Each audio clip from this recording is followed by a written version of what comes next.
చుట్టూ దట్టమైన అటవీ ప్రాంతం.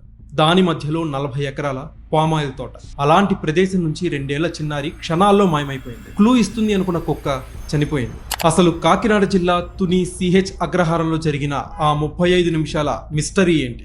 జూన్ 6వ తేదీ శనివారం ఉదయం జ్ఞానేశ్వరి తండ్రి గణేష్ తోటలోకి పనుందని వెళ్లారు. నాన్న వెళ్తుంటే 2 ఏళ్ల చిన్నారి కూడా తండ్రి వెంటే పరిగెట్టింది. కొద్ది దూరం వెళ్ళాక తండ్రి అది గమనించి పాపని తిరిగి ఇంట్లో దిగబెట్టేసి వెళ్లాడు. అప్పుడు సమయం కరెక్ట్ గా ఉదయం 11:50 అదే సమయంలో తల్లి ఇంట్లో చిన్న కూతురికి స్నానం చేయిస్తుంది. ఆ చిన్న పాప అప్పుడే గట్టిగా ఏడవడంతో తల్లి లోపలికి పాల్పరచడానికి వెళ్ళింది.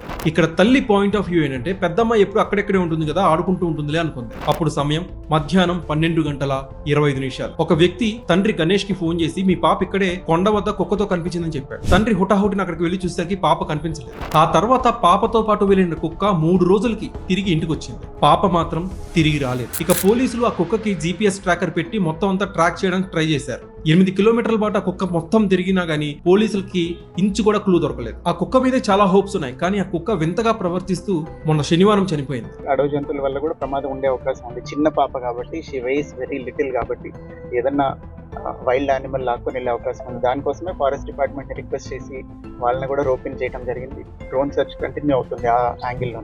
ఆ రోజున బాగా వర్షం కూడా పడింది. ఈ టెరైన్ లో వర్షం పడితే కొంచెం గ్రావెల్ రోల్ అయి ఉండొచ్చు, ఏదైనా జరిగి ఉండొచ్చు. ఇక్కడ తండ్రి గణేష్ వర్షన్ ఏంటంటే, ఒంటరిగా 20 మీటర్లు కూడా వెళ్ళలేని నా బిడ్డ 40 ఎకరాల తోట దాటి ఎక్కడికి వెళ్తుంది అని చెప్పి బోరున వెలిపిస్తున్నాడు. ఎవరో ఖచ్చితంగా నా బిడ్డని కిడ్నాప్ చేశారని గణేష్ పోలీసులకు చెప్తున్నాడు. కానీ 10 రోజులు గడుస్తుంది, ఇంకా పాప ఆచూకీ ఏమాత్రం దొరకలేదు. దీనిపై డిప్యూటీ సీఎం పవన్ కళ్యాణ్ కూడా రెస్పాండ్ అయ్యారు. పవన్ కళ్యాణ్ ఆదేశాలతోనే ఇంకా పోలీస్ సిబ్బందిని పెంచారు.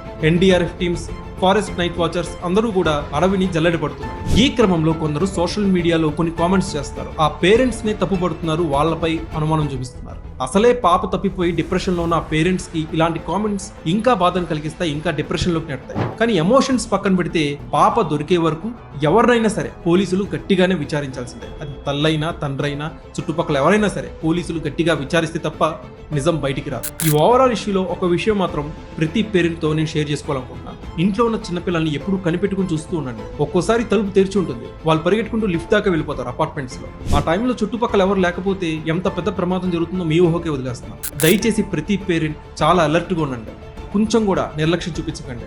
ఇప్పుడు చూశారు కదా జ్ఞానేశ్వరి విషయంలో ఏం జరిగిందో. ప్రతి ఒక్కరు కూడా పాప క్షేమంగా తిరిగి ఇంటికి చేరుకోవాలని కోరుకుందాం.